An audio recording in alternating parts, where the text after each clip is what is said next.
2-year-old colt in 1953 and U.S. Horse of the Year in 1954. From our house, I could see the Blue Ridge Mountains in the distance. The reason the mountains appear blue and hazy, I have been told, is on account of the isoprene released from the trees. Besides the beef cattle, we grew corn to feed them.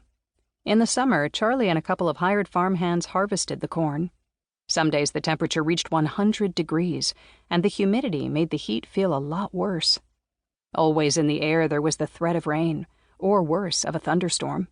One summer it hailed, hail as big as grapefruits, breaking car windshields and most of the storefront windows in town. At midday, I drove the truck down to the field bringing the men cold lemonade and ham sandwiches. I usually wore shorts, and I can still recall how my legs stuck uncomfortably to the plastic seat. My hands, too, were sweaty, which made it difficult to hold the wheel and steer. "How's it going?" I asked. "Hot as hell," Charlie would answer. "Next time, bring me a beer," he also said. The hired hands took the sandwiches and the lemonade without saying a word and without looking at me. Both of them were black. "I think it's going to rain," I said, looking up at the sky and trying to engage. "You better get back in the truck and go home," Charlie said.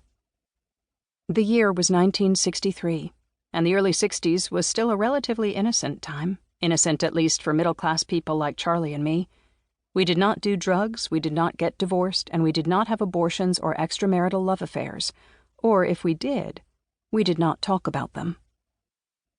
As yet, Martin Luther King Jr. had not been shot and killed, nor had anyone whom I knew or had heard of. The next time I saw Cliff was at the Keswick Hunt Club ball. I normally tried to avoid those events. Not only did I have to get dressed up, but I had to get a babysitter. Also, Charlie tended to drink too much, and I'd have to drive the truck home at God knows what hour in the morning. Cliff was dancing cheek to cheek with a woman I knew slightly. Her name was Sally. When Sally saw me looking at her and Cliff, she waved at me with the hand that was resting on Cliff's shoulder, and I waved back. Sally was a rich widow in her late 40s. She owned a grand historic house that had once been a plantation and was often compared to Monticello. The house was open to the public a few times a year to benefit a local charity, and several times it had been written up and photographed in fashion magazines. Sally's husband, who died the year before in a car accident, his car overturned in a drainage ditch at night, and he was pinned inside it and not found until the next morning when it was too late, had been at least 15 years older than Sally, and he had made his fortune with some paper products. I've forgotten what they were exactly. Packaging, I think. They did not have children. Sally wasn't beautiful, but she was attractive and had a good, trim figure. She was an excellent sportswoman. She rode. She was a whipper-in at the local hunt. Was a good shot. Played golf and tennis. And I don't know what else. She was also on a bunch of committees. At the library in town, a small liberal arts college in Lynchburg, the hospital. Because she gave to them generously. I couldn't fault her for that. In fact, I couldn't fault her for anything. Not even for dancing with Cliff. "Banish him from your thoughts, miss. He's a bird of bad omen. No mate for you," Nellie, both narrator and housekeeper in Wuthering Heights, warns. Hannibal, our bull, was not an Angus, but a Charolais. The Charolais is one of the top meat-producing breeds, and Charlie had bought him with the hope of improving our herd.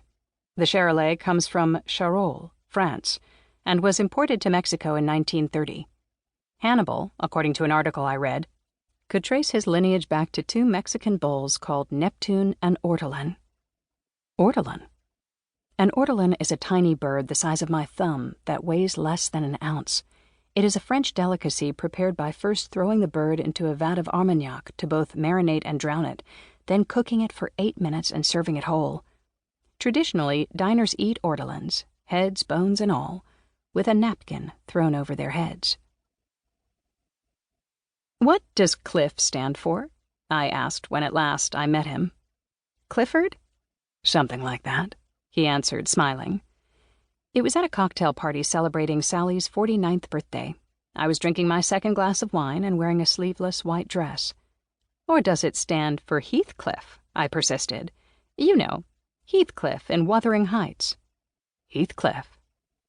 Who's that?" Cliff asked, still smiling. "You've never read Wuthering Heights?" Right away I regretted saying that. I was afraid of sounding superior.